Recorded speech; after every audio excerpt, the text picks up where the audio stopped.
Good morning, everyone. Hello and welcome to NIFA's Webinar Wednesdays.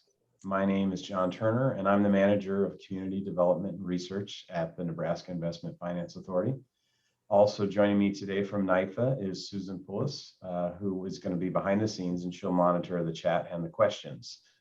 Before we get started, I'd like to thank our sponsor today. So thank you to Sugar Creek Capital.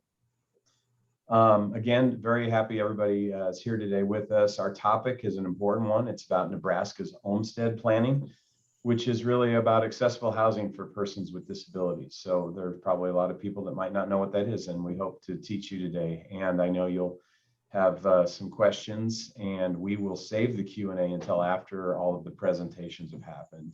So feel free to type in your questions throughout the presentation while they're fresh in your mind. And then Susan will monitor those and we'll save them for the end.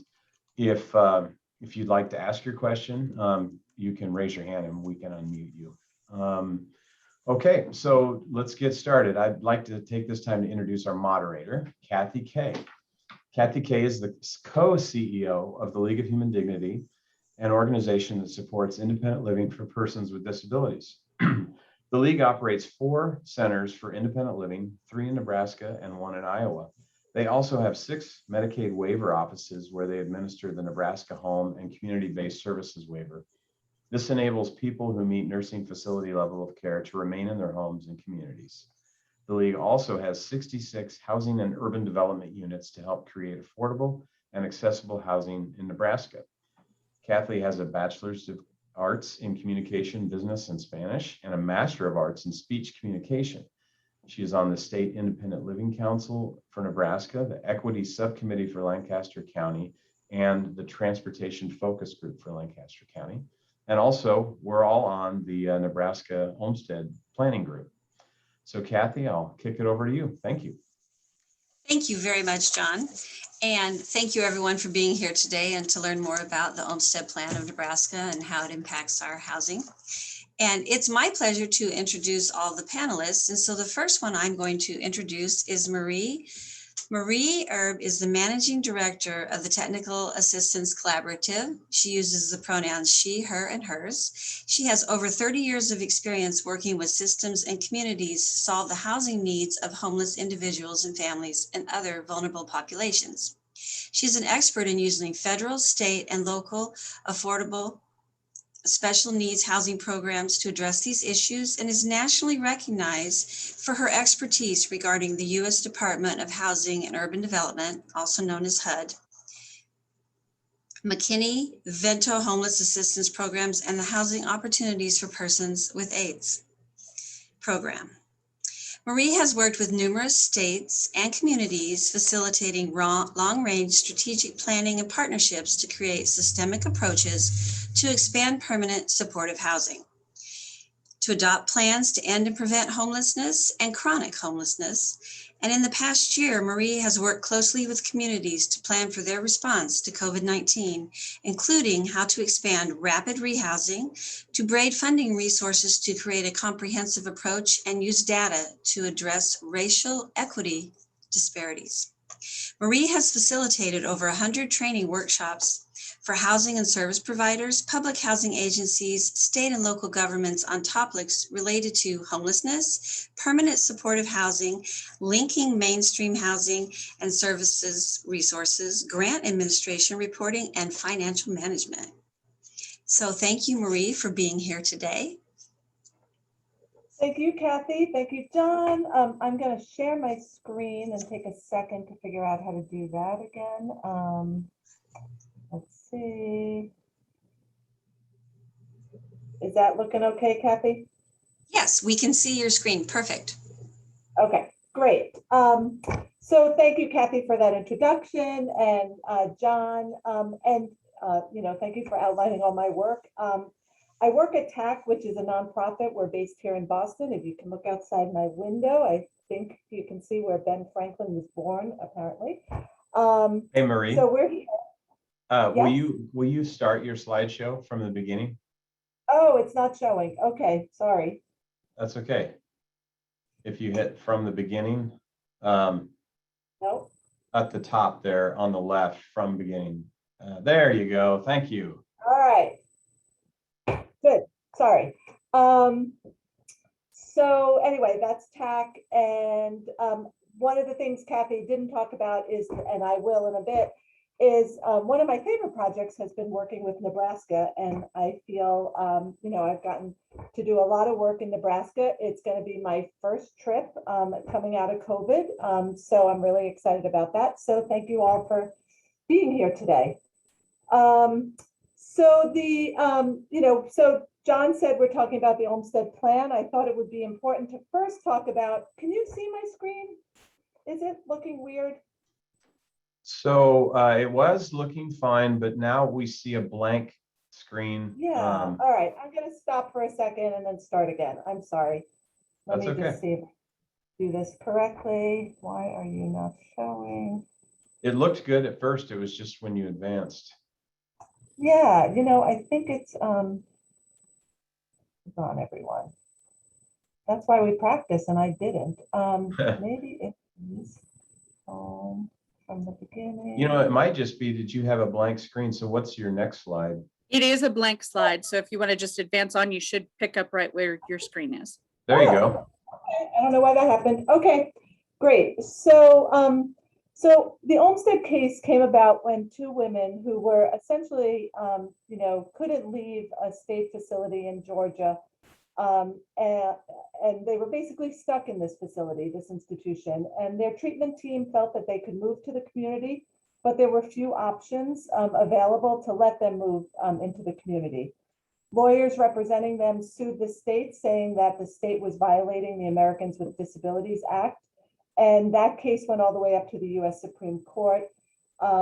In the Supreme Court decision in 1999, the Supreme Court said that states have an affirmative obligation to ensure that individuals with disabilities live in the least restrictive, most integrated setting possible. This decision is called Olmstead because the Secretary of the Georgia Department of Human Services was Tommy Olmstead. So just so we all know. I think it's important to point out that case was almost 22 years ago. And so, a lot has happened, and sadly, a lot hasn't happened in that time.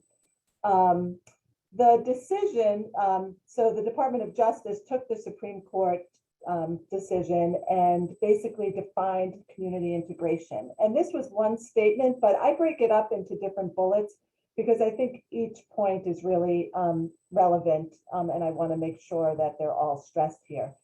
So community integration is defined as integrated settings that are located in mainstream society.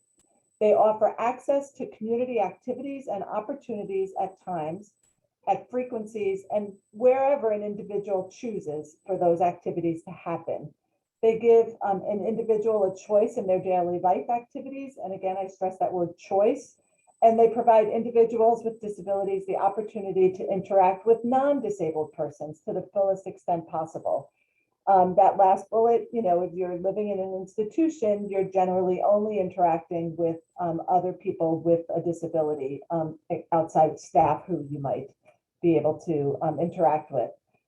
Evidence-based practices say that scattered site housing or housing that is integrated in the community with supportive services is basically one way to achieve community integration.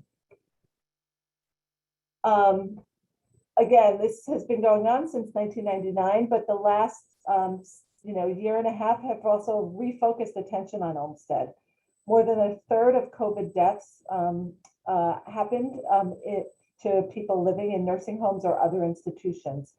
Todd from the Nebraska AARP said, this was several months ago though, that decreasing numbers in vaccine rollout give hope, but we should not lose sight of the chronic ongoing problems in our long-term care system that were exposed by COVID. The other key thing that has happened in the last year and a half is the rightful attention on racial inequities and social injustices. And these disparities become even clearer for Black, Indigenous, people of color in healthcare, in housing, in services, It's important for communities to look at, people who are in institutions who could be living in the community, and what are the racial disparities in those numbers as well. So in its decision, the Supreme Court basically said that a state, really should have a plan to address any violations that it may have regarding the ADA, right? Or to make sure it meets all the requirements and elements of the ADA. And it defined that plan, or it went on to say that, to have a plan that is meaningful, it is going to really look to make sure that people with disabilities, are living in the least restrictive setting, that it looks at waiting lists, right? That it's not enough to just say, well, we have a waiting list, we don't have enough access, we don't have enough housing, we don't have enough services.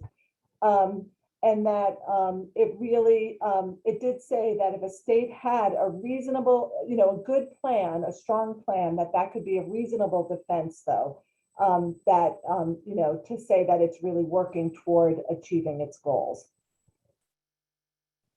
So an Olmstead plan is, the state's way to really outline how it plans to meet both the housing and the service needs of people with disabilities in the state.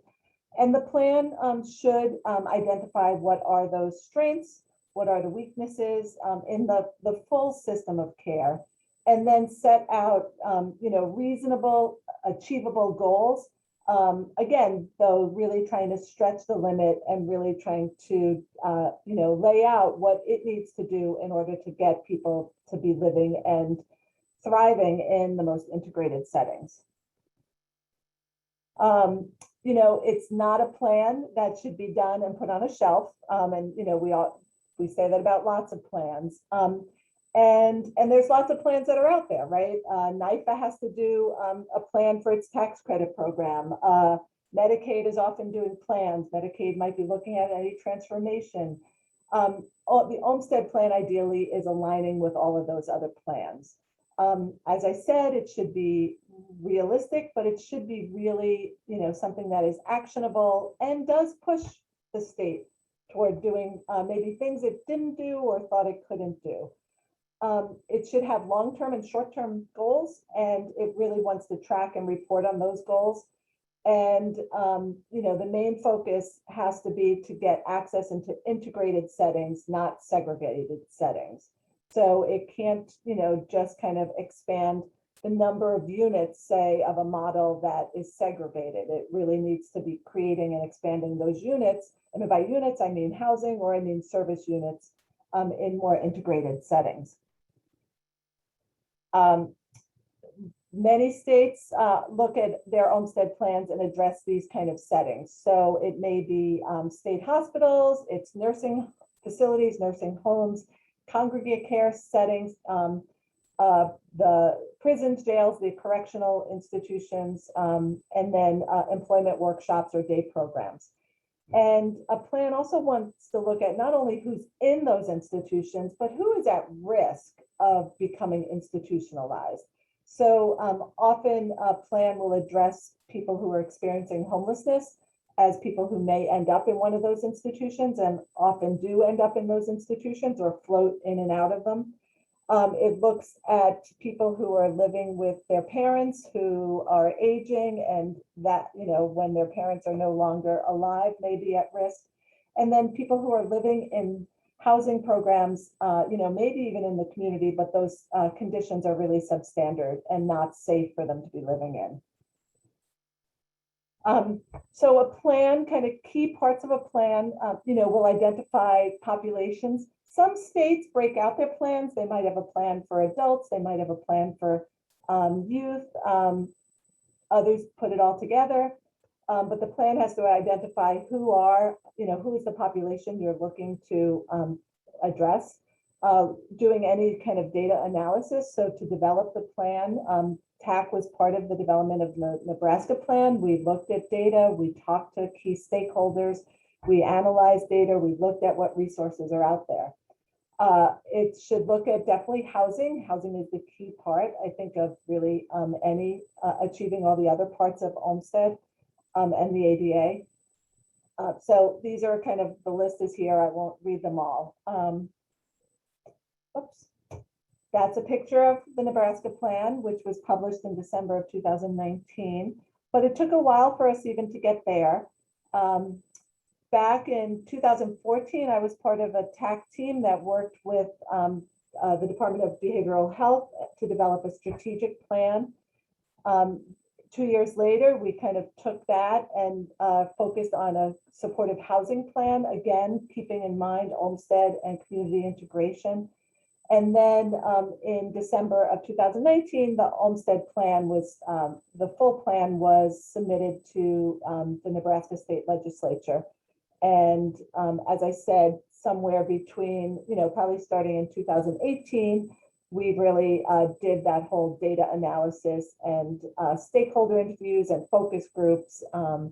And, for any of you who are in this meeting today, thank you for, your contributions to helping to pull that plan together. And then now, the plan is being implemented. And so most of the, state agencies are working hard, on the transportation pieces of it, on the employment pieces of it, on the housing pieces of it, to really make sure that that plan can achieve its goals. These are the goals. There were 7 key ones. Again, I think we probably get you these slides, so I won't kind of review these all in detail. But as you can see, it's looking at addressing community-based services.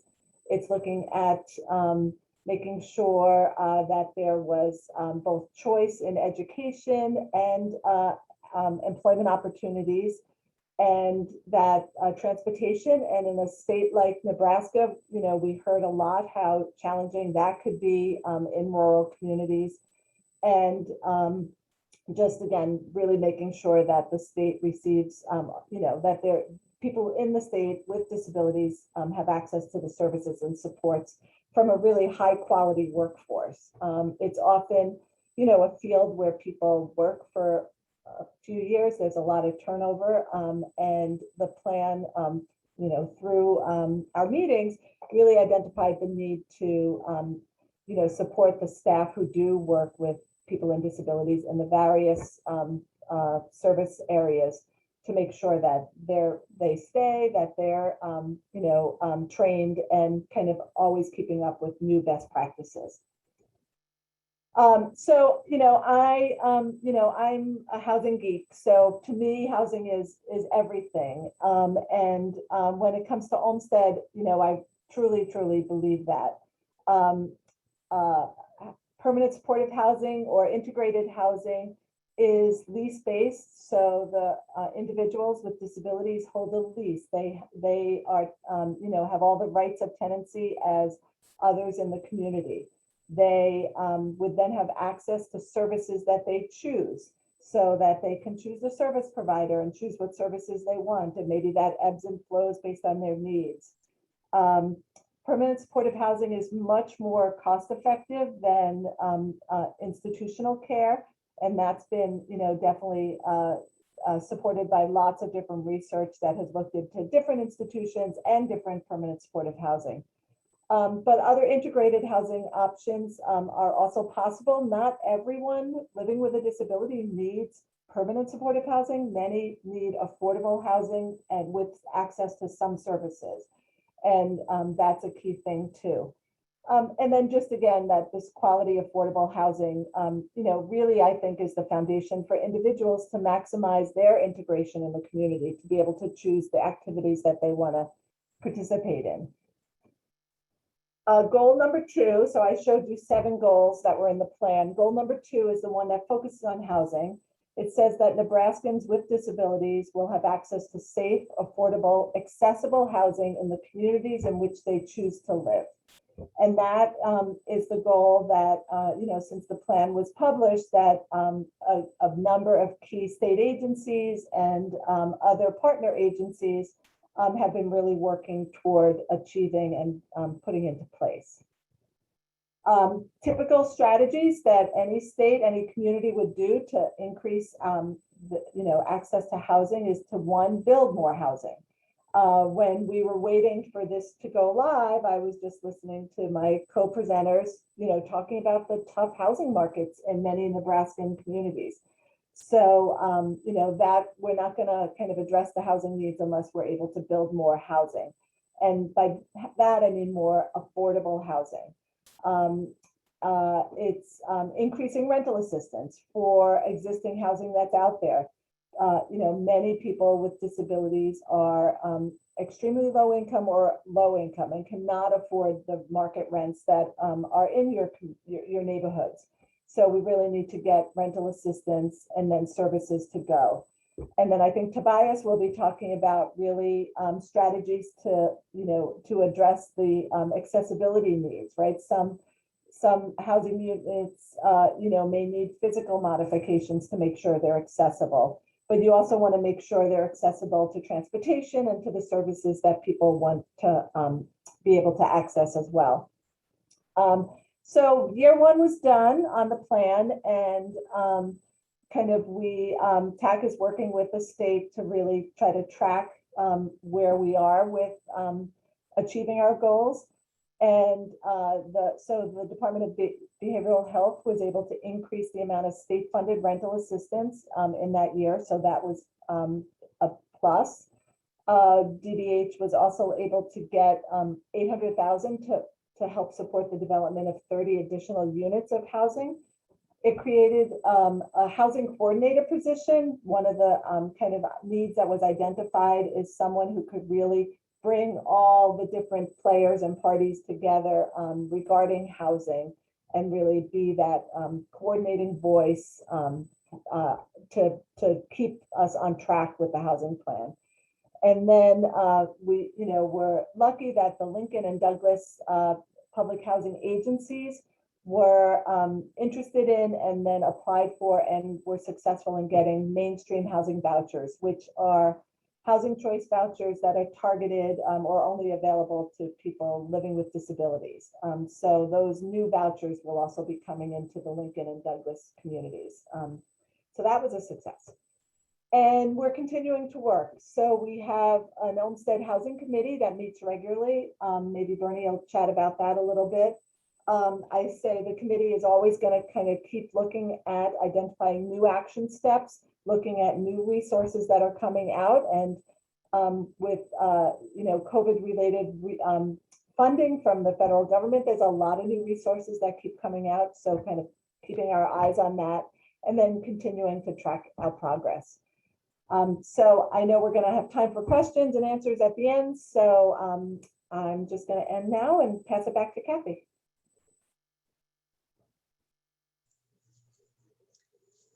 Okay, thank you very much, Marie, for that and kind of that recapping of the plan and getting us started off.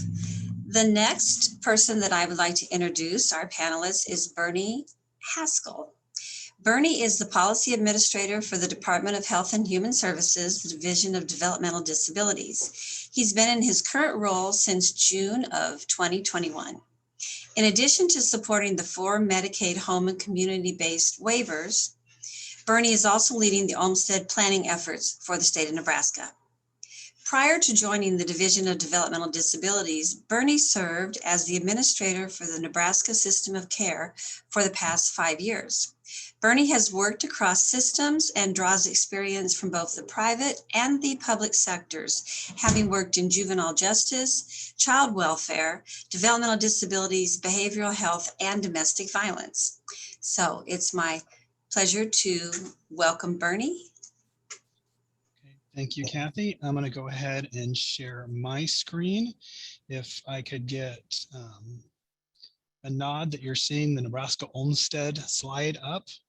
Okay, I'm feeling pretty good about myself on that one. So first of all, thank you for the opportunity to come before this group and talk about Olmstead. Many folks, Marie does a wonderful job kind of explaining Olmstead. One of the things that I think it's important for folks to understand is that although the formal planning process, kind of putting this into a plan, really started in earnest 2018, 2019, I would say state agencies and entities have been very aware of Olmstead. Kind of growing up in human services, there's not a time that I can really recall that we weren't talking about Olmstead and kind of how that was affecting policies and those types of decisions. So it wasn't, I wouldn't want folks to have the takeaway that Nebraska really didn't do anything with Olmstead, but a formalized plan was something that hadn't really been put together, really harnessing what all different entities were doing. And I am going to skip a couple of my slides because Kathy did such a nice job of, I'm sorry, since Marie did such a nice job of covering that. But really our vision as a state planning process was that people with disabilities are living, learning, and working and enjoying life in the most integrated setting. It sounds really good at first blush. Really achieving, assessing, and evaluating whether that's happening is where I think some of our challenges sometimes come in. Some of these are some buzzwords that folks who've been kind of, kind of around human services in Nebraska for a while these will sound familiar, but Nebraska is committed to a person and family-centered approach. We want to always ensure the safety of and improved quality of life for people who experience disabilities. And we want services that are readily available at locations accessible to individuals and their families. Flip through. So some of the guiding principles of the Nebraska plan really are we want to ensure that individuals experiencing disabilities have self-determination and choice, that we are promoting independence and least restrictive environments whenever possible. We are using respectful language, including people first language, utilizing evidence-based strategies. Providing our services across the lifespan, and oftentimes that involves kind of working across entities and agencies to ensure that we're able to do that. Again, we want to always ensure the safety of participants and communities. We want to celebrate and be built around diversity. We want to make sure that we are promoting inclusion, integration, and accountability across our systems. And so really, this first goal, and Marie had touched on this, that Nebraskans with disabilities have access to individualized community-based services and support that meet their needs and preferences. So as we are looking at that approach, some of our highlights that we've done in year one, or that we've been doing in year one, we're seeking increased funding to address the home and community-based services developmental disabilities registry.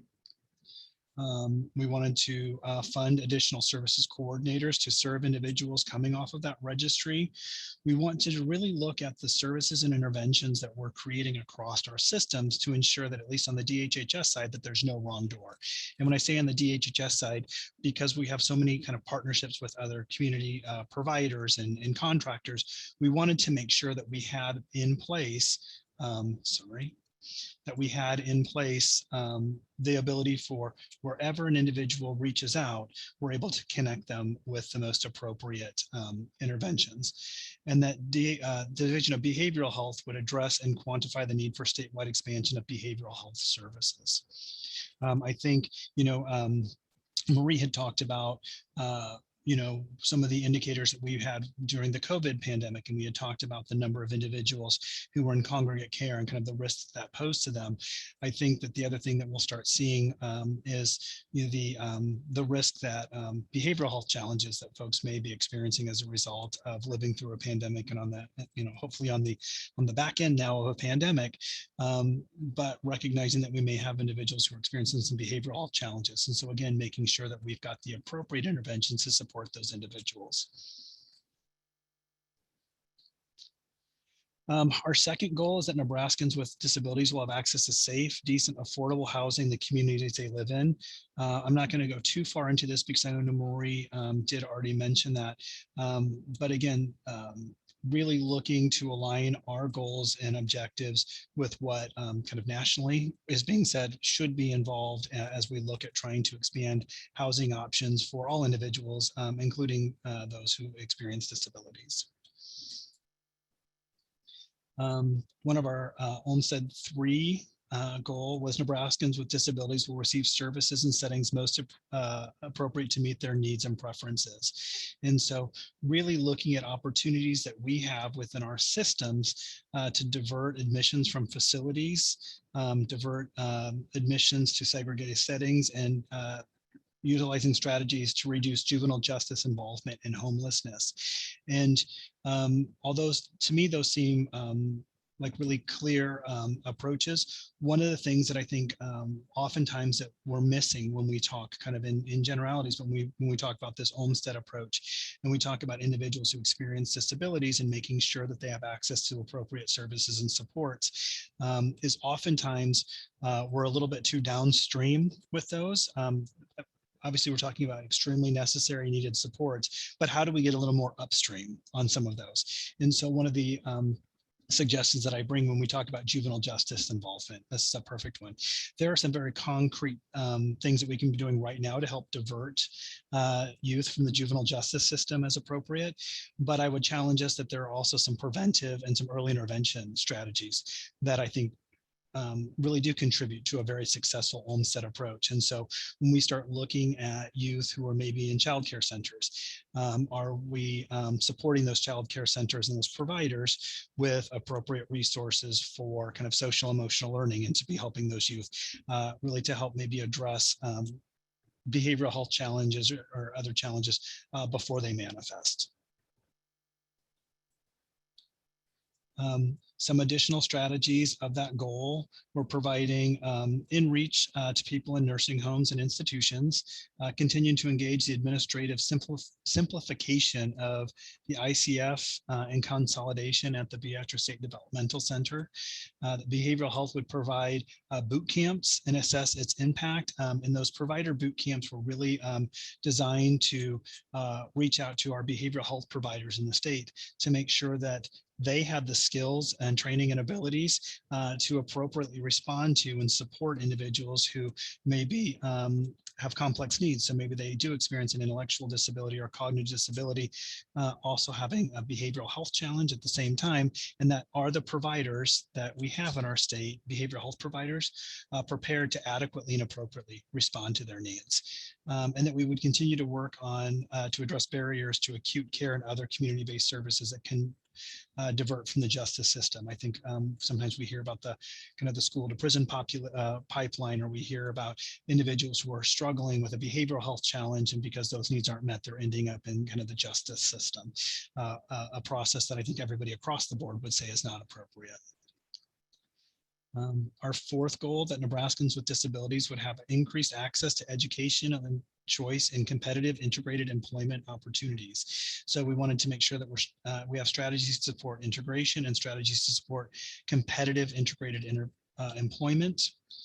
And so there's been quite a bit of partnering and work between the Department of Health and Human Services and the Department of and the Nebraska Department of Education, Office of Special Education and Early Childhood.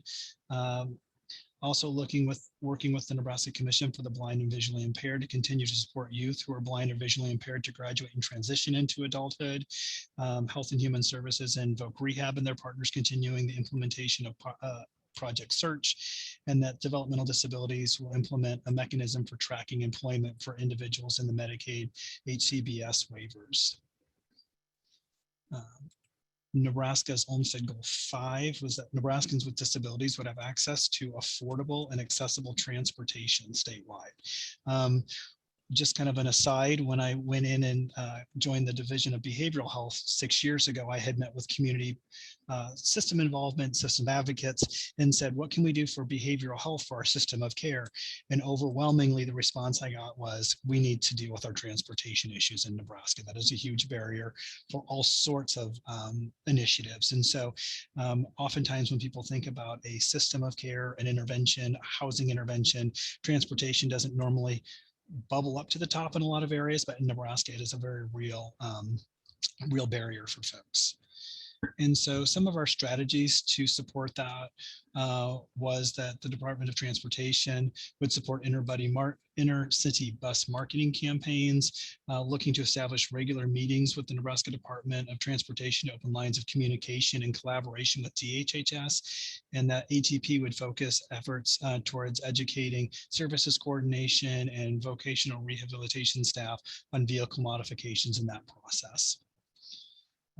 And then Olmstead Goal 6, that individuals with disabilities receive services, supports that reflect data-driven decision-making and improvement in quality of services, enhancement across accountability across our systems. And so what I would say around data-driven decisions, that's been kind of cornerstone of how I approach situations. And so when especially we start talking about housing, and I think Marie does such a nice job identifying these are needs that we're seeing, and I think that we could all kind of run full speed at trying to address those. But we also need that other piece, which is if we're saying that there's housing, where is the housing needed? What does that housing need to look like?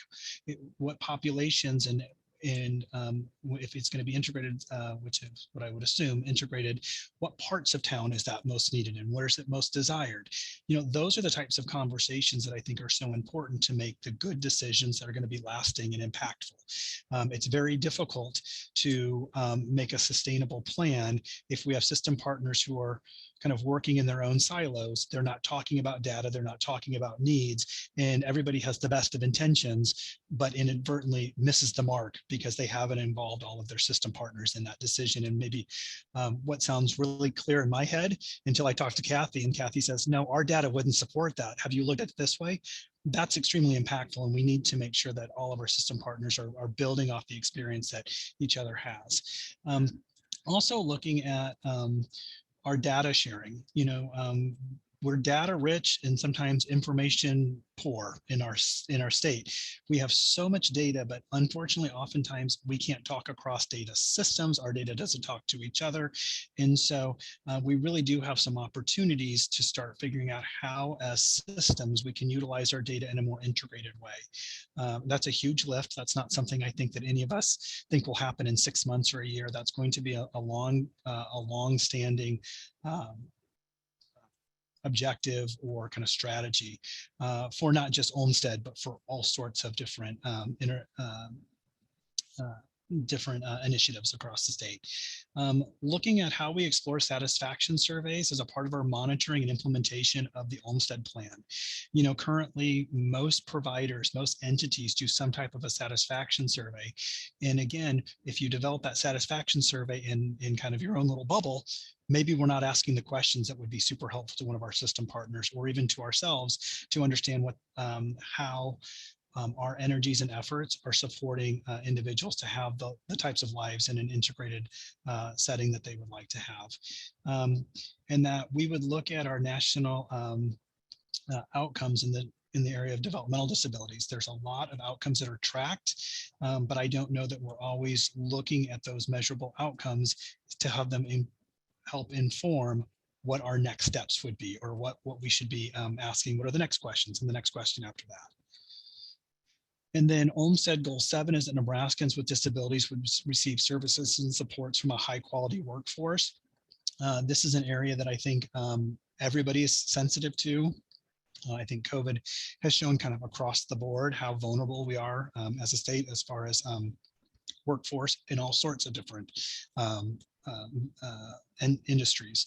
But when we really look at that human services workforce, it is an area that we have continued to struggle to have appropriate staffing for, and to provide the appropriate training and support to that staff, to those teams. And so some of the strategies that have been in place under our direct care and workforce is that, Children and Family Services has worked on a Bachelor of Social Work and a Master of Social Work stipend program.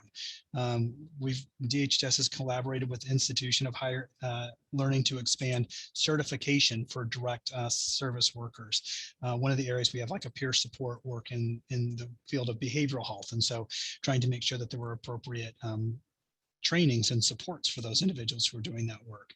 Voc Rehab has worked to increase the diversity of traditional healthcare providers by expanding those pipeline programs and other supports and incentives for students. And so Marie had touched on this. We do have within our Olmstead group, we have 3 work plans. We have an education and employment work plan. We have a housing work plan work group and a data work group. Those are meeting monthly. In the chat, I did put my email information as well as our Olmstead page. I would encourage anyone that's interested to subscribe to our Olmstead page. You'll get an update then when we update, send notes out. So even if it's not something that you want to be ongoing involved in a work group, you'd at least get notes when notes and minutes are posted. Additionally, I would really encourage anyone who's interested to join any of those groups. And by joining them, you're not committed to 5 years, 10 years. It's you join, and if you find it helpful and you find that you can bring something to those groups, I would really encourage you to be there. If you're like, this is not really my thing, but I think it should be, I could refer this to somebody else in my agency or entity, would really encourage you to do that. But really the overall goals of these work groups are to ensure the completion of the strategies identified in year 1 and help planning for revisions in year 2, and to keep moving this plan forward. Marie talked about this isn't a plan that can be written, put on a shelf and not reviewed. This should be constantly evolving. I think we would be foolish to think, well, we had a global pandemic. I wonder if that affected the work that people are doing. Do we need to go back and look at our plans and say, did we miss the boat now? Did not using COVID as an excuse, but if COVID derailed some of these, how do we quickly get back on course? Are there things that course corrections we need to make? Our education and employment work group has been, I've had the opportunity to be at one of their meetings. I have another one coming up here this month, but really looking at those special education programs, post-high school transitions, and increase access to competitive employment. Our housing group, Marie already talked about, so I don't want to belabor that too much. But what I would say is if there's a lot of areas that we have for potential increasing our efforts in kind of shoring up some of the planning areas. I would say the housing, this is not a criticism of the housing work group. They're doing wonderfully. As a state, I think this is an area that we could see some additional focus and work being done. I think anybody who's working with folks who have housing needs would identify that this can continue to be a struggle. And this, I would say, probably cuts across lots of different service providers and service entities. In our data group, I talked about this need to really start looking at utilizing data to inform our decision making, but also how are we going to start looking at data across system partners so that we're really comparing apples to apples when possible. And with that, I will go ahead. I know I just kind of ran through a ton of stuff really quickly. All this information is on our website, and I did forward this webinar out to Kathy and John and the crew, and they will, I'm assuming, get that out to this group as well. So with that, I will go ahead and stop talking. And like Marie, I will wait patiently till after Tobias's presentation for any questions folks would have. Thank you so much for that, Bernie. And, so far we've had Marie, who has talked about the Olmstead Plan and what it means. And now we've had you do the nice presentation on the strategies that the state is, doing for implementation to address the goals of that Olmstead Plan. So we really appreciate what we've had so far. And now, last but not least, I'm going to introduce our last panelist, and Tobias will be able to kind of tie those things together of what one of the action steps of what we're trying to do to create this housing to help with our Olmstead Plan implementation. So Tobias Orr is the director of the Assistive Technology Partnership, Nebraska State Assisted Technology Program. In this position, he oversees programs that help Nebraskans with disabilities learn about and obtain assistive technology, as well as home and vehicle accessibility modifications. His employment experience includes positions within different areas of the disability field, along with a background in the construction industry. He is also a member of the Nebraska State Independent Living Council, which addresses independent living throughout the state. He holds a master's degree in mental health counseling and a bachelor's in human relations. So it's my pleasure to introduce Tobias Orr. Thank you, Kathy.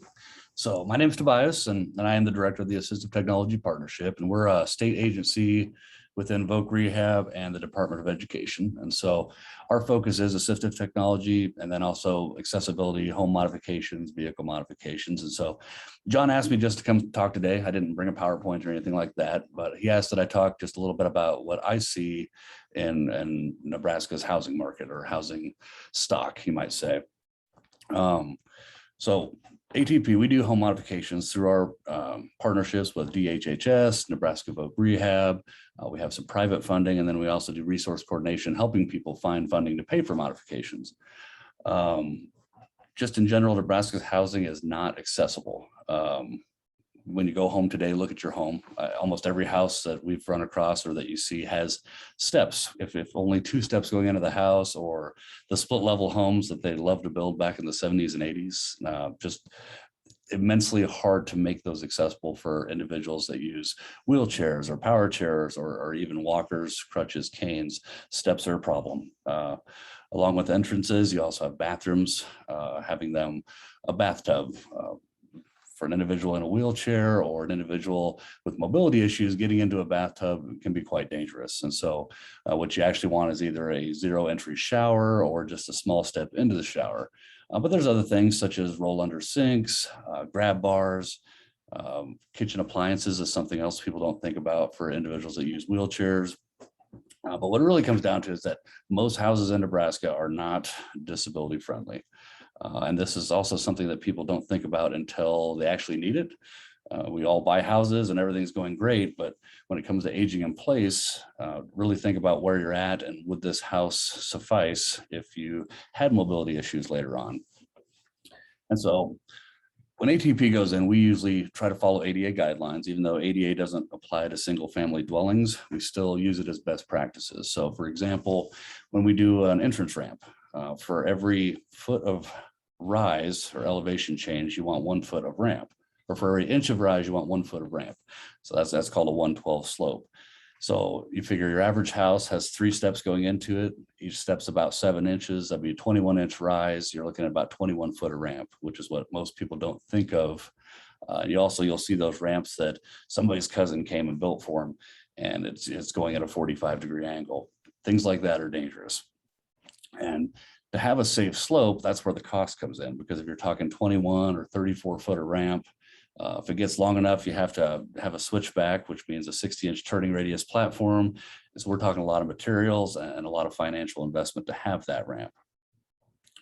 Other things that you see people do incorrectly in this field would be improperly mounted grab bars. A lot of people think I need grab bars and they bolt them to the wall. If the appropriate backing is not put in there or they're not mounted right, they'll tear the wall, there will be a fall, and then the whole purpose of the grab bar was completely went against. But other things that in houses that people don't look at would also be how wide are your doorways? If you were using a wheelchair, could you get through? Trying to see what else. Another numbers, I pulled some numbers. We do what's called resource coordination. So I said earlier, we help people find funding for home mods. We have what's called a service and device application, which any Nebraskan can fill in.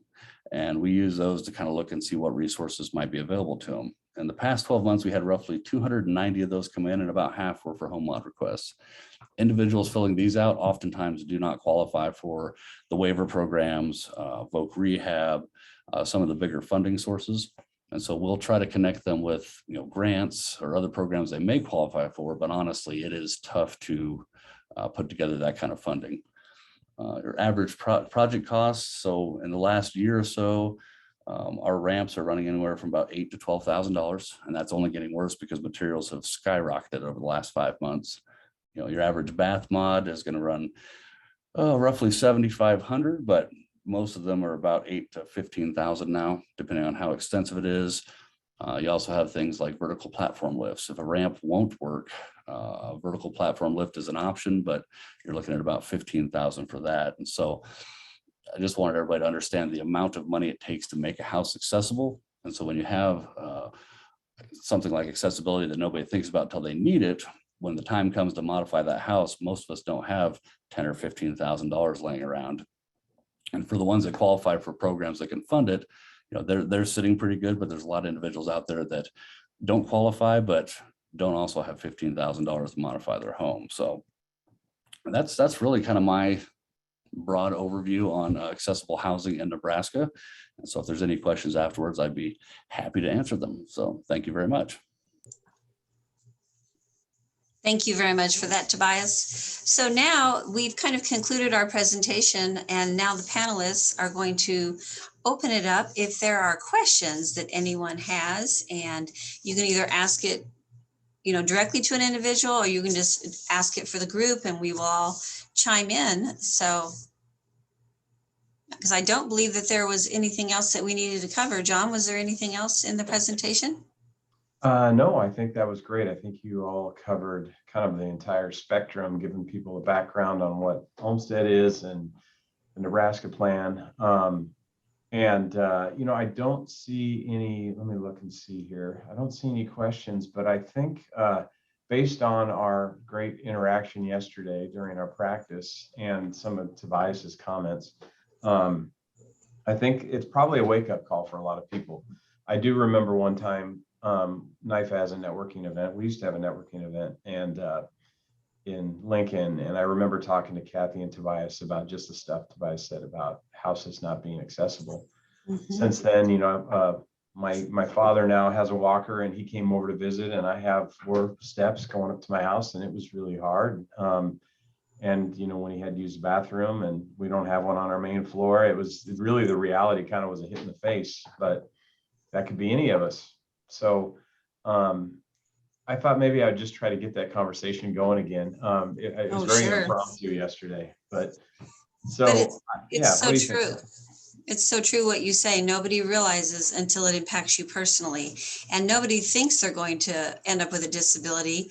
But we can tell you, and I know Tobias can speak from this, and I can in the independent living world, that we always say that you hold 2 passports. One is the passport for you're an able-bodied person, and the other is at any point in time you can start traveling to the country where you have a disability, because even if you aren't born with a disability, you don't acquire a disability because of either an illness or an accident, just age is going to get us all. If we live long enough, we will have a mobility issue, we will have a vision issue, and those things are so it's hard until you're there, and by the time you get there, then in the house you're in, it's usually too late. And Tobias talked about the costs. The costs are very prohibitive. And yesterday we were talking and kind of joking about nobody thinks of lifelong living. If you buy a house, who said that you buy 3 houses? I think that your starter house, and then the house you live in your 30s and 50s, and then your 3rd house is when you get older and you need those. We need to make it that first house, or at least that second house, needs to be the one that we're going to age in. And it's really going to take systems change to get people thinking this way. And I think Tobias did a really great job of saying, not only is it costly, but there are some houses you just can't make accessible no matter what you do. If you don't have wide enough doorways and hallways, you can't remod the whole house unless you have millions of dollars. And there's not a lot of us that have that. We're going to buy a new one at that point. And my house isn't accessible, and I have board members and friends that are in chairs and they can't come to my house. And that's a tragedy, because that's a social issue then I'm isolating people, not able to, host them, which I want to do. If I age, if I age into my house, which I plan to, because my parents now live a couple blocks away, I will have to do, I'm saving money for it, preparing for it. And I did move my parents here from a house that had stairs, major stairs, and lots of levels. And they have moved to a house that has 1 step going in, which to me is huge. I wish it was 0 entry, but it's as close as you can get. And we will have to remod the bathroom if they end up in a chair, but we did install grab bars. So we made some pretty major steps in, making sure that they can age in place and stay in that house. And then my plan is to move into it later, just kind of trade houses. So, but it's a problem. And at the league, we realize that affordable, accessible housing is non-existent. And I mean, there's so few. We can get affordable or we can get accessible, but to combine those two together is very, very, very tough.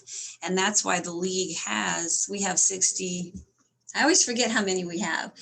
We have 72 units that we built across the state because we realized that there was a shortage of affordable, accessible housing. And so we just kind of gave up on trying to find it and built our own. And we have long waiting lists, almost everywhere. And it's such a problem. That's one of the main things we see. We're on the no wrong door. We are on the trying to, end the homeless list, especially like we work on a lot of different groups, but just here in Lancaster County, trying to end homelessness. And that is such a huge problem that we don't have places to put people. Yeah, great points. Somebody did chime in and just said, does this apply to permanently disabled, or does it apply to those who are temporarily disabled? And is that talking about housing or to Olmstead? I think it probably is Olmstead, don't you think, folks? Yeah.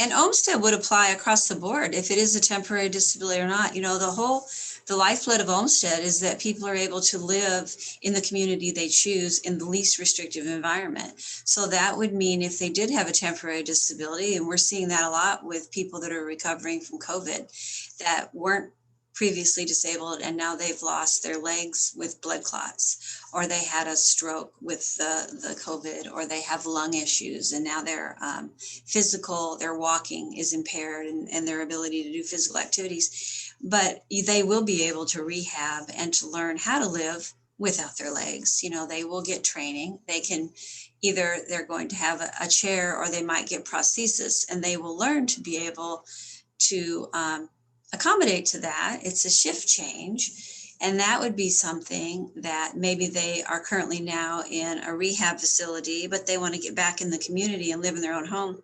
So they could do that if they have the modifications in place, if they have if they fit the criteria, they could get on the waiver, or if they aren't in that criteria, then they could employ some home health to come in and maybe help them so that they can stay in their home. So it would apply. And then what somebody like that would do is they would contact possibly Tobias for that home mod, or they would contact their local Center for Independent Living and say, I can't get released from the hospital because I need a wheelchair and I need a shower chair and I need a ramp, maybe temporary ramp, which we do rent. And I know that Tobias does have a few. I believe that they can accommodate until you can get things in place. Or maybe they can learn that skill of being able to climb stairs again. So they would only need it temporarily. Kathy, I think your point is well taken. And although there's legal precedence with Olmstead, to me, it's when you think Olmstead, you have to think philosophically. If we're anybody in the state of Nebraska, we're supporting somebody, our go-to, our expectation should be that folks have access to live and work and play in the communities in the way that they want to do that.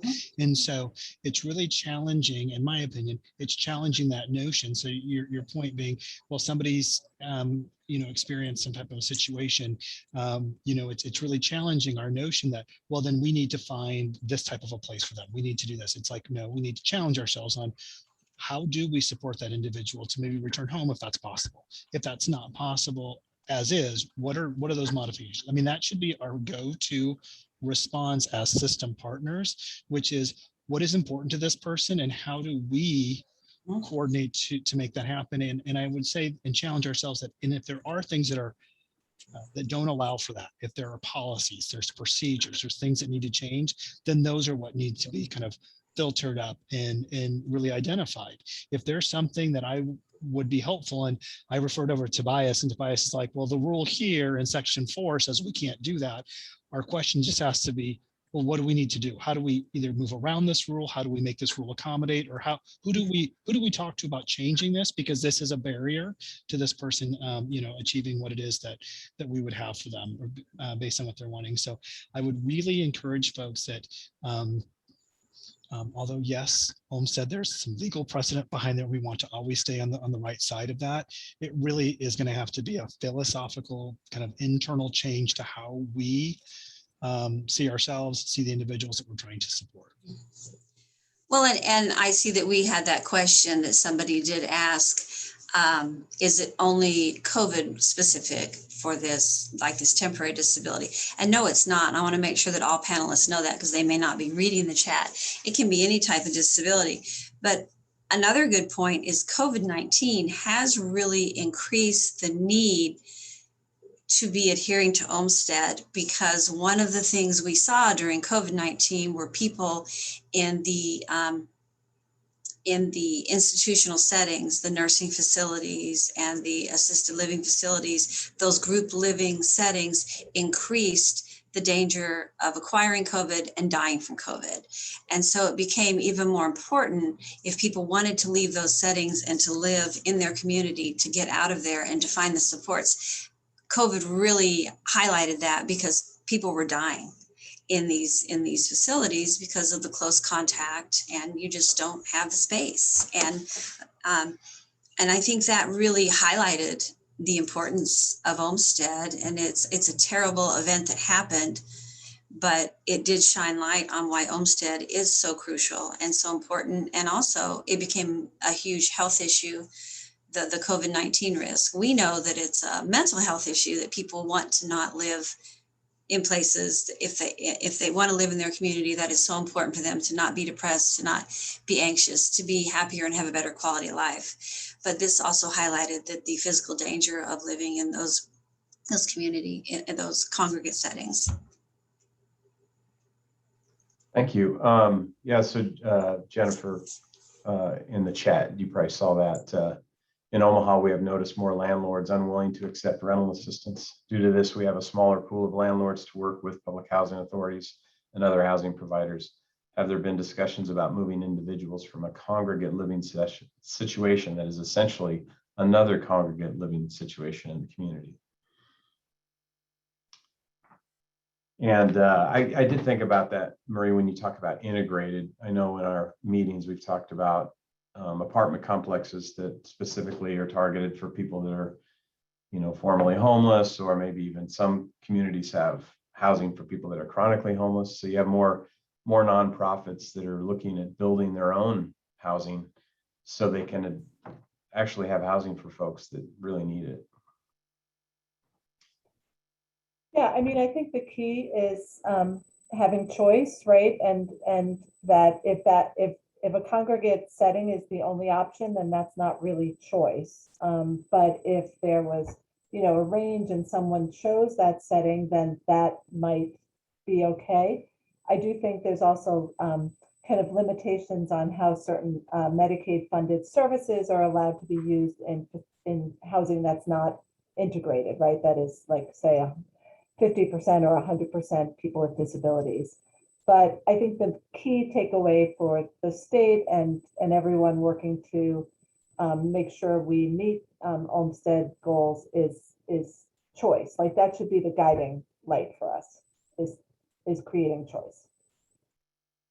Yeah, very good. That was something I remember when I was working in housing prior to this job, was giving people a range of options and asking them what they want. And I remember over the time working there that when I would issue a voucher to somebody, how it changed from when I first started till after doing it for several years, where you really, before it was all about kind of the rules and the regulations, but after a while it became very conversational, and it's like really trying to get at what is it you want, and then we will work to try to help you find it. And some people would say, I would like to be in a setting where there's other people around that I've got support. Other people might say, I'd love it if I could find a little home somewhere, a little house. Absolutely. Yeah, and then it's up to the groups like this to really look at all the different aspects. That was one thing, Bernie, when you were going through that plan, even though I'm part of those, it's so comprehensive. I mean, it really touches so many populations, like when you mentioned the juvenile population, and it's very expansive. There was, like I said, Nebraska having a formal plan is new to the last couple of years, kind of the formal plan. I would say I've worked in several different state agencies as well as some private agencies, and Olmstead has been at our forefront. This, again, a person-centered approach, a choice. What is it you want? How can we help support you in achieving what you're wanting to achieve? Has really been the guiding principle. And so in pulling that plan together, for especially the foundational part of this, I believe we were able to really celebrate some of those activities that, without being said, we want a formal Olmstead plan. We had agencies who could really identify, these are some steps we're taking to help us get there. I think we've got some opportunities moving forward to get a little bit cleaner on our language on some of those goals and outcomes, and really kind of start putting some really kind of trackable metrics in some of those goals as far as, and I would even encourage any of the folks who are on this call who might want to participate in any of those work groups. I would say it's our time to challenge our system to say, you said you're looking to do blank. We'd like to challenge you. We'd like to stretch you. Could we increase that? What would need to happen? And so really interested in trying to help facilitate those types of conversations, especially whether it's the agency I represent or whether it's other people's agencies. It doesn't bother me to kind of help facilitate those conversations that might maybe move us out of our comfort zones a little bit as far as challenging what goals we want to set for ourselves in our agencies. Well, and I think, Bernie, what is so good about the goals of the plan, and that, I mean, Marie certainly helped lead us to that too, is that, we all talk about Olmstead and say it's your choice to live in the community. Okay, but if there's not a place to go, it doesn't work. And if you don't have a job to be able to afford that place, so it's kind of like a table, but unless you have all the legs supporting it, it doesn't go anywhere. And I think that's the one thing Nebraska did that a lot of other states don't have in their Olmstead plans is this comprehensive approach of, yes, you have the choice to live in the least restrictive setting and community of your choice, but it doesn't do you any good if there's no place to live. And it doesn't do you any good if there's no supports to help you stay there. And I think that's what's so good. Even the employment piece, a lot of people are like, that has nothing to do with Olmstead. Yes, it does. It has a lot to do with Olmstead, because part of being in the community you desire to live in is being an effective part of that community and being able to have possibly that employment and that money, or just that social community around you as well. So I think that Nebraska's done a great job with their Olmstead plan. I'm very proud of our state. I appreciate that sentiment, Kathy, and I agree. And I would say, because we're all as passionate as we are, as happy as I am with that, I will just keep on pushing. I'm just going to keep on pushing. Don't stop.